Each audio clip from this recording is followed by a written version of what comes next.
Buenos días, jóvenes. Buenos días, doctora. Buen día, doctora. Así creo que bien. A ver, estoy viendo mi pantalla. Está chueca mi pantalla. Ya, ahí está mejor, creo. A ver. Bien, Molina. Sus cámaras, por favor, jóvenes. Así me estimulan. Ya les hice llegar el material, ¿vieron?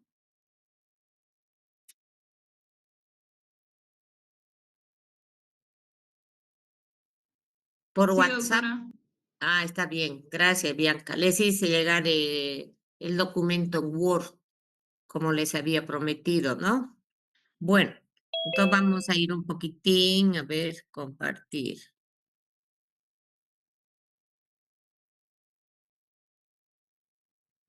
Ay, ay, ay. Esto tiene que venir acá. Creo que esto es acá. Y esto va acá. Bien, como ustedes han podido advertir, entonces hemos visto capítulos muy importantes como la toxicocinética, es decir, qué cambios experimenta el tóxico dentro de nuestro cuerpo. Eso es toxicocinética, ¿no? Absorción, distribución, metabolismo, eliminación, eso es toxicocinética.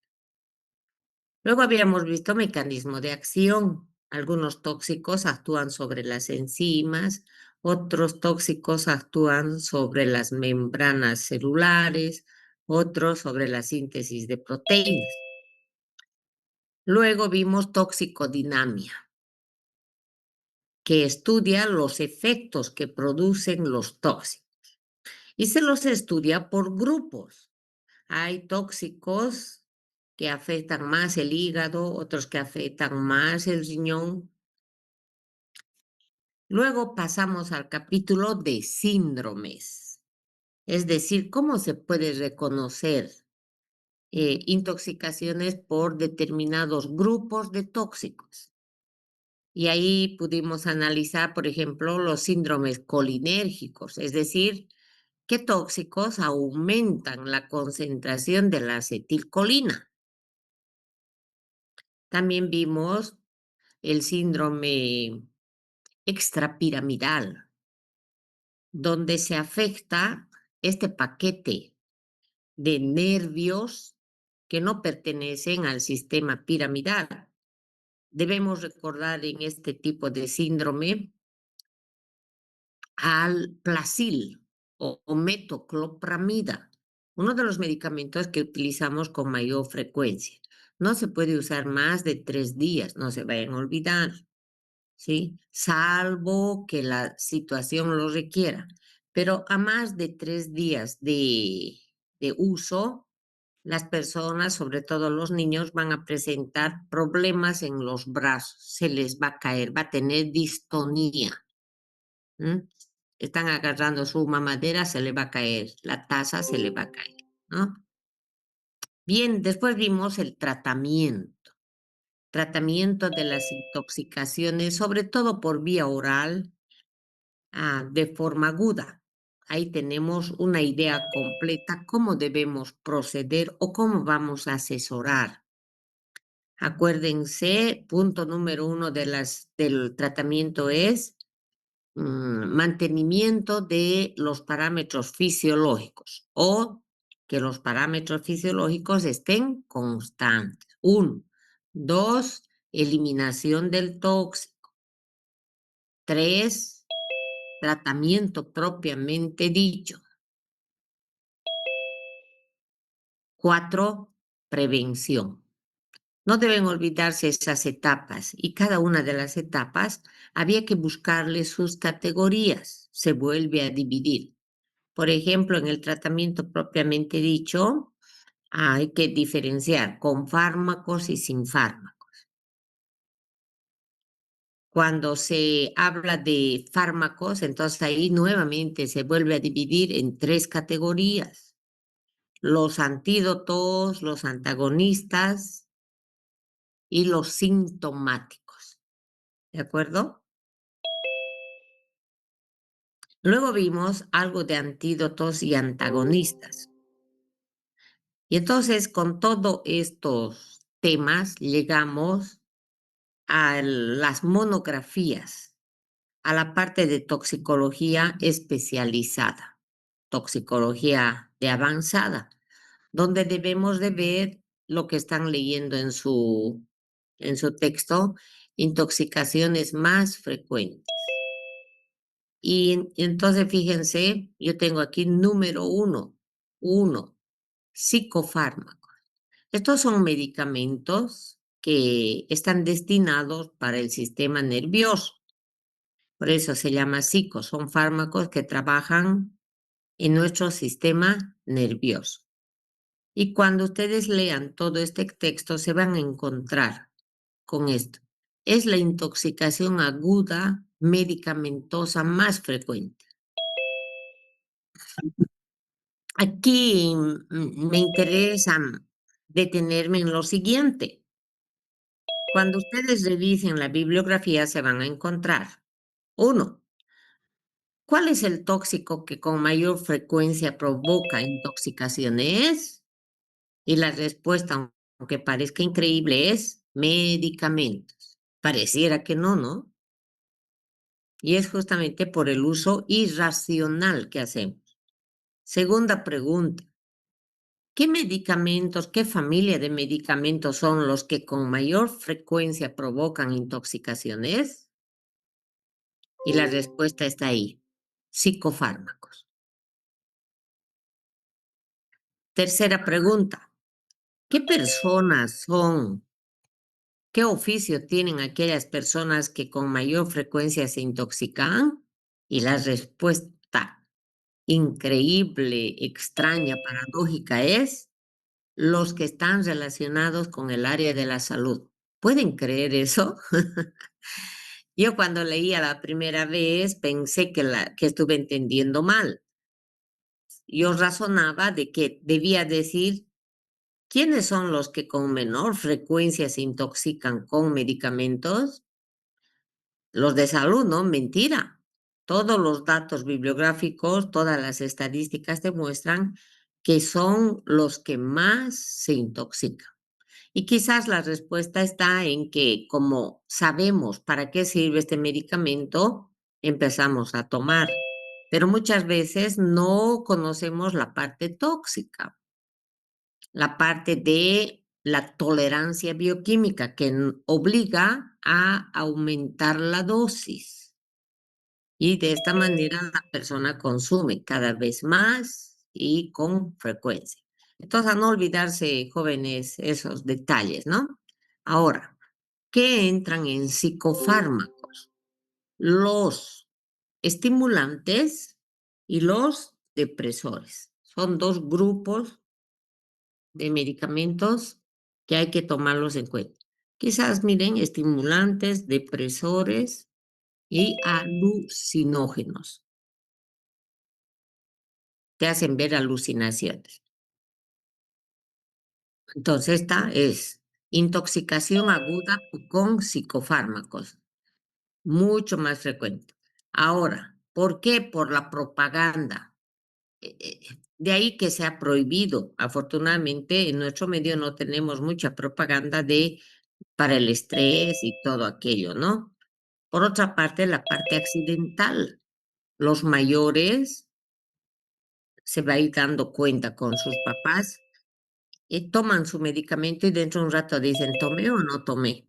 Y vuelven a tomar dos dosis.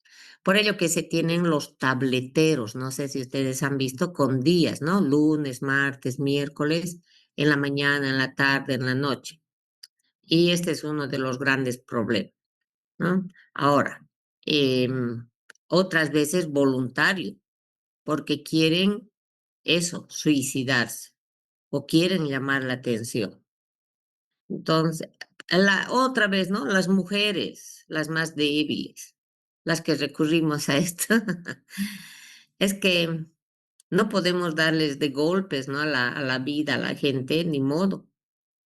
Usamos que está mal, no se debe, ¿no? Entonces, este esquema está recordándonos lo que ya hemos avanzado. ¿Cómo se maneja una intoxicación? A, B, C. ¿Se acuerdan? Vías aéreas, la A. Vías aéreas expeditas, que respire bien la circulación y la descontaminación, ¿no? Ahora, está bajo nivel de conciencia, ¿está desmayado? Sí. ¿Está desmayado? No.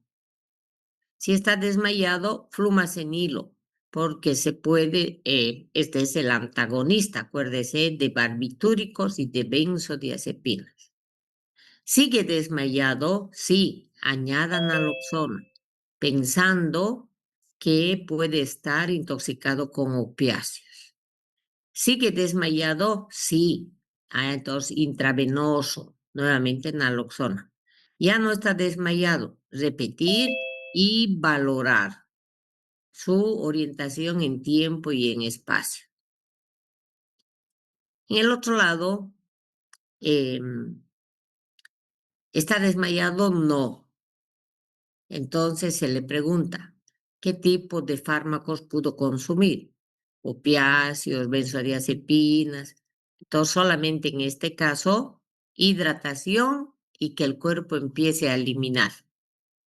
Pero si tomó estimulantes, fíjense, habíamos hablado de depresores y estimulantes. Si son estimulantes como anfetaminas o los alucinógenos que le puse allá, entonces estimulantes va a estar acelerado, va a estar nervioso. Añadir diazepam, una benzodiazepina, pero siempre y cuando sean estimulantes. A este lado son depresores. Fíjense, y en clases lo habíamos comentado, es importante ver si está desmayado o no, si está consciente o no. Vamos a las benzodiazepinas. 1-1. Son medicamentos que tendría tal vez que memorizar, ¿no? Lorazepam, midazolam, diazepam, prazolam. Lo interesante con estos medicamentos es esto. Tiene un margen de seguridad bastante amplio. ¿Qué significa esto? Que la diferencia entre la dosis terapéutica de tratamiento versus la dosis tóxica, la dosis letal, es bastante amplia. Para solamente hacerme entender, se necesita 2 miligramos de clonazepam para que una persona se duerma, pero para que se muera necesitamos 200, 400 miligramos. Por ello que estos medicamentos son los que con mayor frecuencia provocan intoxicaciones agudas, pero son los que con menor frecuencia provocan la muerte. ¿Por qué? Por su margen de seguridad, por su franja de seguridad. Entonces, esto no hay que olvidar. Cuando tenemos intoxicados, nosotros o asesoraremos. Por ejemplo, cuando me llegan aquí a la clínica con este tipo de situación y tenemos la seguridad que son benzodiazepinas, si no estoy atenta, mis médicas aquí inmediatamente quieren administrar flumacenilo, que no deja de tener efectos colaterales. No es nomás utilizar el antídoto o el antagonista. Tienes que tener la seguridad de que está en riesgo su vida. ¿Y qué es lo que vas a hacer? ¿Qué es lo que vas a hacer? En muchísimos casos, observar e hidratar. ¿Ah? Benzodiazepina. Solamente cuando tú tienes la seguridad que la depresión es peligrosa, ahí empezarás con el flumacenilo. Por ello, aquí la pregunta es, ¿está consciente? Sí. ¿No está consciente? No. Entonces, aquí. Bien. Clínicamente, lo que ya hemos aprendido. van a volver a revisar, por favor, la parte de síndromes. Si son sedantes, evidentemente tiene que estar esto: somnolencia, ataxia no puede moverse, disartria no puede hablar, no tiene reflejos, diplopia W, mareada, estupor es un estado de depresión donde se le pellizca al paciente y no despierta, o despierta más bien, en el coma no despierta. Estupor y coma son muy parecidos, solo que el coma es más grave que el estupor. ¿Sí? Lo peligroso de estos medicamentos son la depresión respiratoria a mayor dosis. Recuerden, ya lo habíamos dicho varias veces y es pregunta de examen. Los depresores pueden provocar la muerte por depresión respiratoria. Los estimulantes pueden provocar la muerte por fallo cardíaco, paro cardíaco. Ahora, esto se agrava cuando se mezcla estas benzodiazepinas con todo esto, barbitúricos y alcohol. Las pildoritas utilizan bebidas alcohólicas con benzodiazepinas para pildorearlos a las víctimas. Por ello es que pierden completamente la razón, la conciencia. Pero nuevamente, miren, rara vez amenazan la vida. ¿Cuál es el tratamiento? Vigilancia, hidratación, para que pueda eliminarse de forma fisiológica el medicamento. Ahora, se puede recurrir a lo que habíamos aprendido, el vaciamiento gástrico, lavado gástrico, cuando se tenga información que hace 2 horas, 3 horas, se sospecha que consumió. Aquí se va a aplicar nuevamente el esquema 1, 2, 3, 4 del tratamiento. El antídoto es el flumacenilo, o en algunos países el nombre comercial Anexate. Aquí dice, ¿no? Carece de efectos sobre otros fármacos, pero la persona puede tener alergia al flumacenilo. Eso hay que tomarlo en cuenta. ¿Por qué es antídoto? Porque hace que los efectos sedantes disminuyan. Su administración: vienen en ampollitas de 2 ml con 0,2 miligramos de aquello, y al luego intravenoso en bolo. No le voy a preguntar esto, pero tiene que saber que en principio es en bolo y luego se continúa mediante goteo en un microgotero. Ahora, si no despierta, no mejora, no respira mejor el paciente, después de la administración debe sospecharse que es otro el tóxico. Por ello, nuevamente aquí, miren, se añade flumacenilo. ¿Sigue desmayado? Sí. No reacciona. Entonces sospeche que son opiáceos. Administre naloxona. Es eso lo que estamos viendo acá. Si no hay respuesta, debe considerarse que es otro el tóxico. Y entonces se administrará, como hemos visto, naloxona. Pero si mejora, se continúa con bolos de 0,5 en microgotero. Lo peor de esto pueden ser esto: las convulsiones, las sacudidas que va a tener. Y aunque parezca paradójico, aquí tendrá que administrarse fenobarbital, que viene a ser un peligro porque, aquí lo habíamos visto, esto empeora con los barbitúricos. Otra vez, riesgo-beneficio. 1-2, ya no es 1-1, intoxicación con barbitúricos.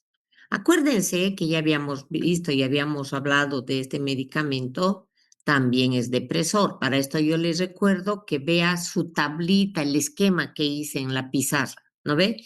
De depresores y estimulantes del sistema nervioso. Los barbitúricos son depresores. Lo interesante es que,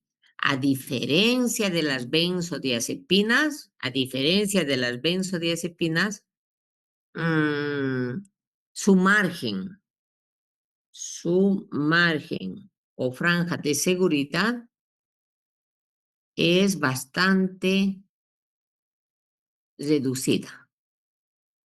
Acuérdese que usted ya ha memorizado los medicamentos más peligrosos, los medicamentos más tóxicos son, acuérdese, anestésicos, barbitúricos, cardiotónicos y antidepresivos. ¿Se acuerda?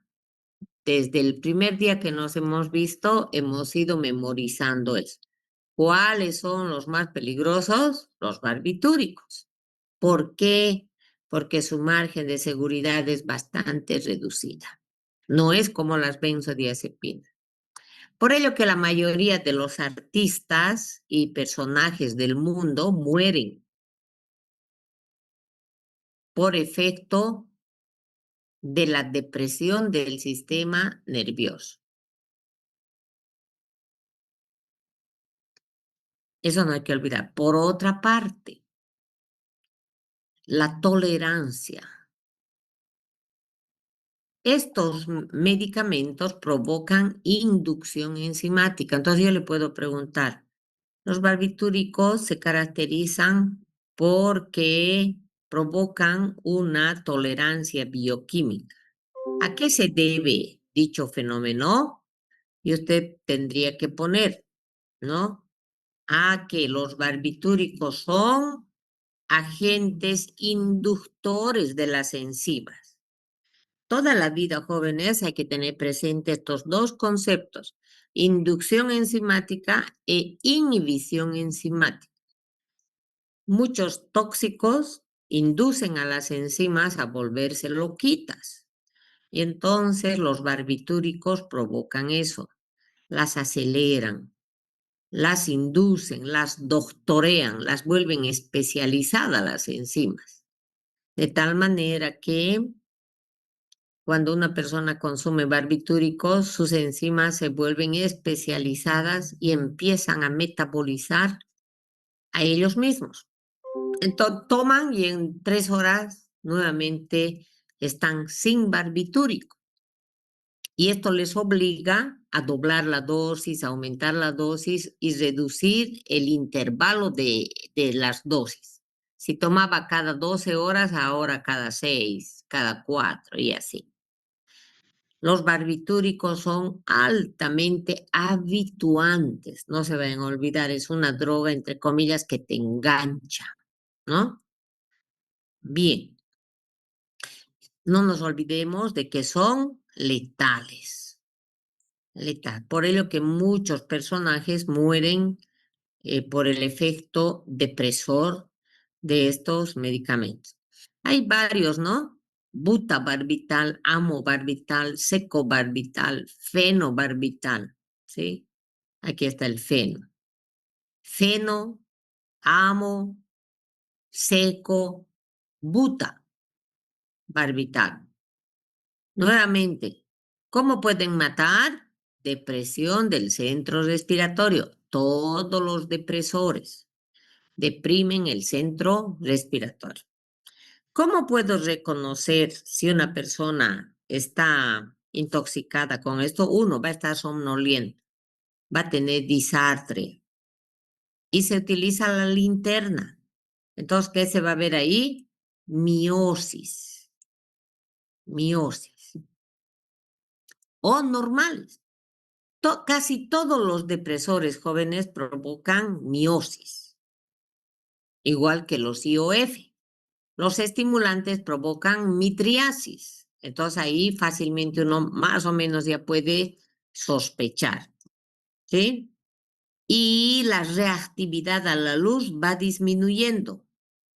cuando uno le pone la linterna a cualquier ojo sano, rápidamente el ojo se cierra, se abre, dependiendo de que si acercamos o alejamos la linterna. Pero en estos intoxicados, primero van a estar chicos, alejo y no se vuelven más grandes, no va a haber midriasis, que es lo normal. Por ello aquí dice su reactividad disminuye. Lo peligroso es esto. En este grupo, su corazón va a ir teniendo menos frecuencia. Y como signo de compensación, el cuerpo quiere compensar, entonces va a haber vasodilatación, tratando de salvar. Como el corazón funciona más lentamente, entonces dice las venas se abren. ¿M? Pero esto provoca taquicardia.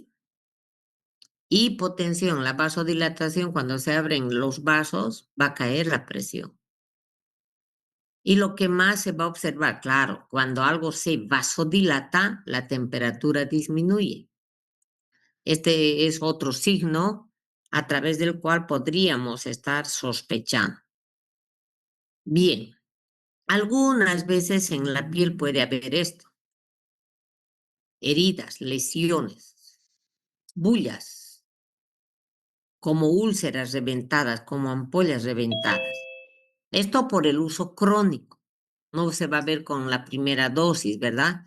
Si esta es la primera vez que estuviera consumiendo 10 comprimidos, no va a haber eso. Esto es más para la parte crónica. Por otra parte, puede haber esto: rhabdomiólisis. Esto significa que hay lisis. ¿De qué?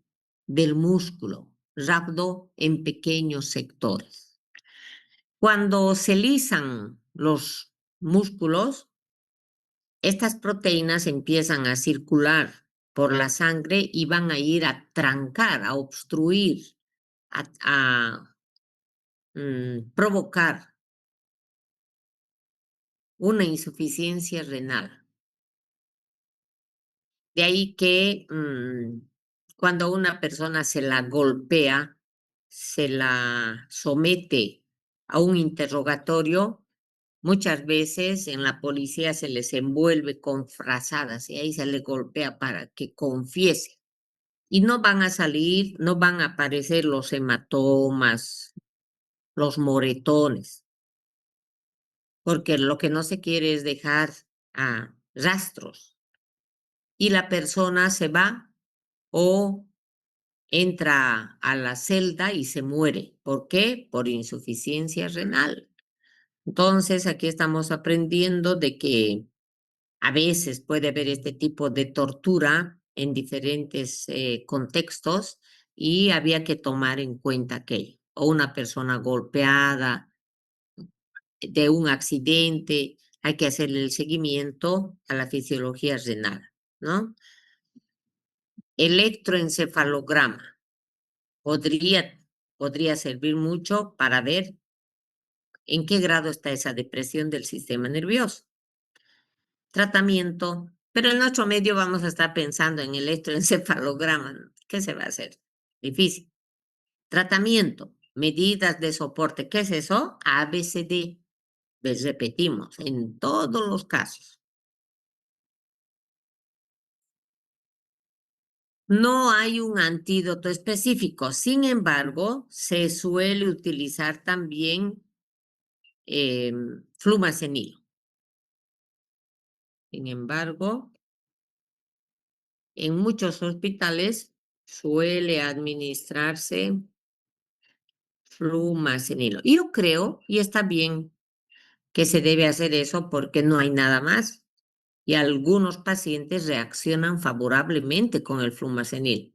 Entonces, a no intentarlo, yo creo que debe de hacerse, ¿no? Se debe proteger la vía aérea para que la persona que está por vomitar no tenga bronco aspirado. A eso se refiere. También vía aérea, ¿qué significa? Ver si no está obstruyendo las vías aéreas su postizo, una pepa de durazno, lo que hemos visto, ¿no? En el ABC, a eso se refiere. Carbón activo, catártico y azar. Ese es los agentes que se emplean para el tratamiento. La depresión respiratoria, nuevamente. con todos los depresores, ¿no? Para la hipotensión, más suero. Mm, Habíamos hablado de la diuresis forzada alcalina, sí. Habíamos hablado de la diuresis forzada, sí. En este caso, los barbitúricos tienen un pH ácido, por ello que se debe de emplear una diuresis forzada alcalina. Recuerden que es cruzado, recuerden que es cruzado. Entonces, para ello se administra suero fisiológico más bicarbonato por vía endovenosa. Otra modalidad sería la hemodiálisis. Extraer sangre del paciente que pase por la máquina dializadora, que se quede con el barbitúrico y que vuelva a ingresar por el otro brazo al paciente. Pero esto es ciencia ficción para nuestro medio. Había que asesorar a las personas que no intente suicidarse con esto, ¿no? 1, 3. Hipnóticos sedantes ya no son barbitúricos ni son benzodiazepinas. Entonces aquí tenemos a la famosa sopiclona. Van a ver en su casa ahí. Su mamá o su abuela toma sopiclona. Es con lo único que puedo dormir. ¿Cómo va a dormir esa señora si toma café a las 4, a las 5, a las 6? Difícil que pueda dormir.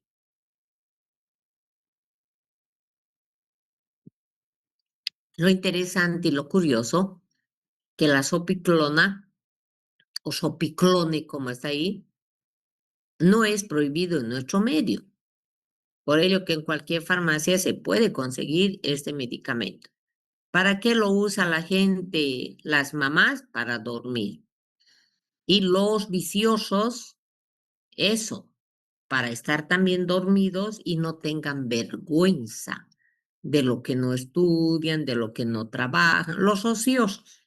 Por ello está bien dicho que la madre de todos los vicios es la ociosidad. Esto tienen que tomarlo en cuenta, joven.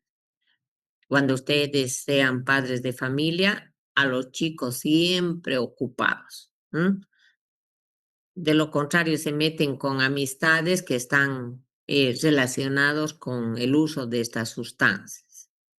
Esta sopiclona también provoca tolerancia bioquímica. ¿Esto qué significa? Que la persona empieza con media tableta, aumenta 1, 2 y no puede vivir sin sopiclona. ¿Son depresores? Sí, ahí está la palabra, ¿no? Son depresores. Puede provocar depresión respiratoria. Nuevamente, el único héroe es el flumazenil,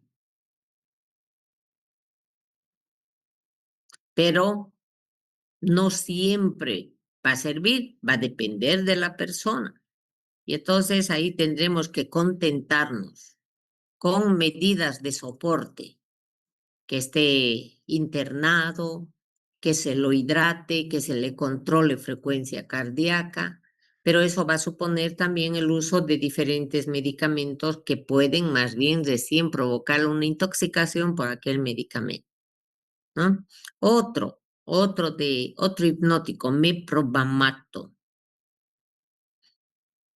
Afortunadamente, el meprobamato también tiene un margen de seguridad bastante amplio. Por ello que duerme a la gente rápidamente, pero muy pocas veces mata. Meprobamato. Lo que más se teme aquí son las hipotensiones. Hipotensiones. Baja la frecuencia cardíaca, aquí, y por ello hay que hacerle el seguimiento. Número 2, ya no es número 1, número 2. Ahora hablamos de antidepresivos. Fíjense que el número 1 era de depresores. Los más frecuentes, benzodiazepinas, barbitúricos y la famosa sopiclona. Pero en este grupo, ahora antidepresivos. Los anteriores, ¿para qué eran? Eran para la ansiedad, los que hemos visto en el punto 1, para la gente nerviosa. Y este número 2, observen, es para la gente que anda deprimida. No debemos aceptar en nuestra familia personas deprimidas o nerviosas.